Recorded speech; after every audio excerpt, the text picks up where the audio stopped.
Я все время чему-то учусь. В этом году заговорила на казахском языке и чувствую, что стала вдвое умнее. К тому же теперь у меня еще больше приятных собеседников. Один из них сейчас выйдет на сцену. Участник группы 91, рэпер Зак, расскажет, в чем заключается волшебная сила языка. А я внимательно послушаю. Может, опять освою что-нибудь новенькое.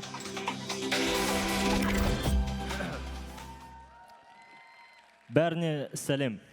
Мен атым Дулат, көпшілік мені Зак деп таниды.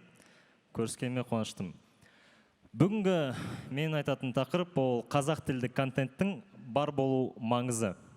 Жалпы мен өзім музыканы өте қатты жақсы көрем, және музыкаға есікті маған рэп жанры ашып берді, ал рэп жанрына есікті маған Eminem ашып берген болатын. Егер де Eminemді танитын болсаңыздар, қолдарыңызды шапалақтап қойсаңыздар болмайды, өйткені танымасаңыздар, мен сіздермен сөйлесе алмаймын. Жалпы бұл жігітке мен кішкентай кезімнен 2-3 сыныптан бастап каверлер істеген болатынмын. Каверлер істеу арқылы әртүрлі конкурстарға қатыстым. Алайда ол шет тілі болған жоқ, ол самана сет тілі болды. Дегенмен ол маған ешқандай бөгет болған жоқ, конкурстарға қатысып, оларды ұтуға, керісінше ары қарай бәрін жалғастыруға мотивация болды. Сол жалпы мотивацияға тойып, мен 9-10 сыныпта шамамен өзімнің алғашқы рэп өлеңімді жазып көрем деген ойға келдім. Сол кездегі мейнстрим болған орыс тілді рэперлерге еліктеп, мен орыс тілінде рэп жазып бастадым. Неге? Өзім қазақ тілді болсам да, себебі мен үшін қазақ тілі және рэп ол қазғарта дәмі мен чизкейк немесе қара жорға билейтін Майкл Джексон сияқты болып көрінді. Яғни мүлдем үйлеспейді. Себебі сен 50 центтің инструменталына жалғыз ақ қуым деген әнді айта алмайсың. Сол, бірақ дегенмен арада 1-2 жыл өтеді. Мен кішкене өсем және өмірімде бірінші рет қазақ тілінде рэп естіп бастаймын. Сосын мен аң-таң болам. Себебі маған бар жетпегені тек қана қазақ тілін жаңа ырғақта, жаңа тақырыппен естімегенім болыпты. Яғни мен оны жаңа тақырыппен, жаңа ырғақта естіп бастаған кезде маған тіл жаңа қырынан ашылды және жаңа көзқарас пайда болды. Сөйтіп менің рэперлік жолымды 2X-пен айналдырып жіберемізде, қазір бірден 91-ға көшеміз. Рахмет. Бұл біздің Қазақстанға өте танымал топ. Мен ән жерде тұрмын. Сол. Топ құрылғалы бері мен 91-ның мәтіндеріне жауапты адам болдым. Яғни мәтіндерін жазатын болдым.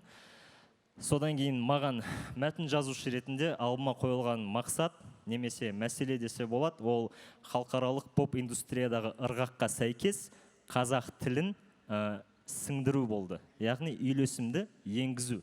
Оңай емес шаруа болды, алайда біз ол нәрсені барынша қолға алып істеп көрдік және әртүрлі тәжірибелер мен эксперименттер арқылы оңай есте сақталатын, адамдарға түсінікті, ырғақты, тартымды, қызықты және кез келген тілде сөйлейтін адам оңай қайталай алатындай мәтіндер жазу керек болды. Сол тәжірибелердің бірі келесі ән.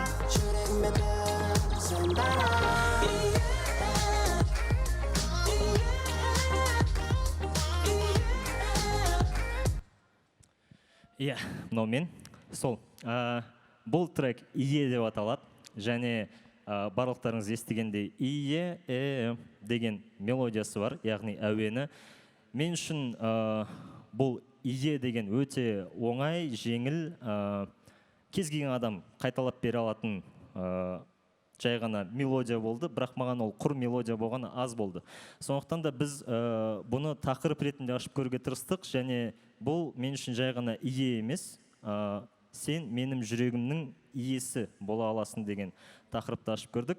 Сондықтан да біз осы ырғақ арқылы ақырындап адамдарды қазақ тіліне тартып бастадық. Яғни олар енді кем дегенде «Ие» деген сөзді біледі. Келесі біздің тәжірибе, яғни эксперимент, ол «All I Need».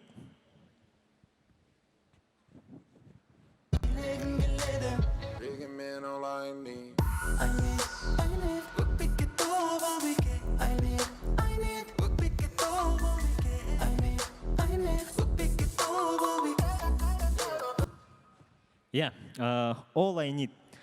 Барлығы білетіндей бұл all I need деген, яғни бар менің қалағаным деген сөз, яғни бар менің қалауым. Бірақ бұл жерде біз дегенмен all I need деген тақырыпты ашып көруге тырыстық, яғни мен онымен билегім келеді, бірақ ол мені көрсе, менімен билеуден айнып қалады. Яғни all I need. Грамматика жағынан бәлкім қате, бірақ кімді ол мазалап жатыр. Әйтеуір тартымды болса болды. Келесі ән, біз негізі біраз уақыт бойы үйдегі тұрмыстық зорлық зомбылық жайында тақырыпты қозғағымыз келген болатын, бірақ та біз оның формасын таба алмай жүрдік, қалай оны жеткізуге болады деген сияқты оймен. Одан кейін, біраз уақыттан кейін бір ой келді. Яғни халықаралық махаббат тілі француз тілі болғандықтан, сол фонетикамен сәл ойнап, осы тілде сол тақырыпты жеткізіп көру. Ол шамамен былай естіледі. Болған мен яң, жүрмәп белеп, екеуінің яң, ұрсу не жғу, болмайды ғой әй, жанұя ол ке, екі ағойы. Деп ары қарай кете береді. Менің бар қазір көрсеткім келгені ол қазақ тілінің иілгіштігі мен икемділігі және сәл өзімді мақтап қалу. Сол жалпы негізінде осы біздің және көптеген тәжірибелер арқылы біз қазақ тілінің әртүрлі қырларын ашып көруге тырыстық. Ал қазір менде сәл офф-топ әңгіме, уақыт аз болса да, мен әртүрлі жерлерге барып көргеннен кейін мысал үшін бір мысал келтіргім келеді, өйткені бір өзім үшін бір инсайт пайда болды. Бәлкім сіздер үшін жаңалық емес, бірақ мен үшін өте үлкен инсайт болды. Мысал үшін Жапонияда құрылыс өте сапалы, көліктері өте сапалы, біраз уақыт бойы олар трендсеттер болып келді, технология бойынша тағы басқа. Францияда фэшн индустрия бар, иіс сулары бар, өте сапалы және керемет. Бірақ мен сол жақтарда болып көрген кезде көзім жеткені, олар ол нәрсенің бәрін біреуге дәлелдеу үшін істемейді, жай ғана өздері үшін істейді. Жай ғана өмір сүреді және өзі үшін істейді. Өйткені сен Жапонияда құрылысты сапалы істемесең, сейсмикалық тұрақсыз зонада сен жай ғана тірі қалмайсың. Дәл сол сияқты көліктер тағы басқа нәрсе, сенде көптеген ресурс жоқ болғандықтан саған барлығын сапалы, ұзақ шыдайтындай қылып істеу керек. Яғни сен өзің үшін істейсің. Бірақ олардың сапалы болғаны соншалықты, әлемнің барлығы сапасын мойындап, ол үлкен брендке айналып бастады.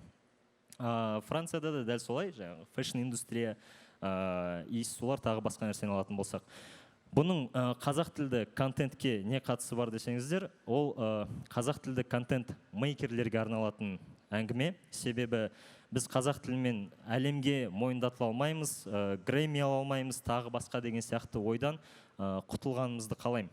Өйткені бізге қазіргі уақытта біреу үшін бірдеңе істеп қажет емес. Егер де сенде қолыңнан әдемі келетін нәрсең бар болса, егер де сен оны қазақ тілінде істей алатын болсаң, онда істе. Алдымен өзің үшін сапалы қылып істе, жақсы көріп істе. Одан кейін түсінген адам түсінеді, ары қарай алып кетеді, ары қарай ол тарайды, сосын бренд болады, тағысын тағы. Яғни ешқандай уайымдаудың қажеті жоқ. Сол мотивация берген түрім. Ары қарай рахмет. Сол жалпы негізі қазір уақытта кеп қалды. Менің мына көрсетіп атқан нәрселерім бәрі аяқталайын деп қалды, ал сахнада тұрып менде аяқ талайын деп қалды. Сол. Мен неге аяқталу мен аяқталу жайында айтып отырмын? Өйткені жалпы не үшін қазақ тілін сақтап, ары қарай дамытып, адаптациялап, технологияларға енгізіп, осы нәрсенің бәрі не үшін қажет?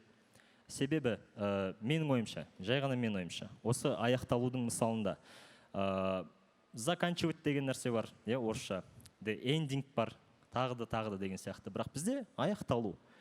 Мен заканчивать пен the ending жайында ештеңе білмеймін, бірақ менің ойымша, жеке пікірім, аяқталу деген сөз бәлкім біз кең далада тұрғаннан кейін бір жерге жорыққа шығу үшін сен алысқа жүре бересің, сол жерде аяғың талады, сол жерде сен жорығың бітеді.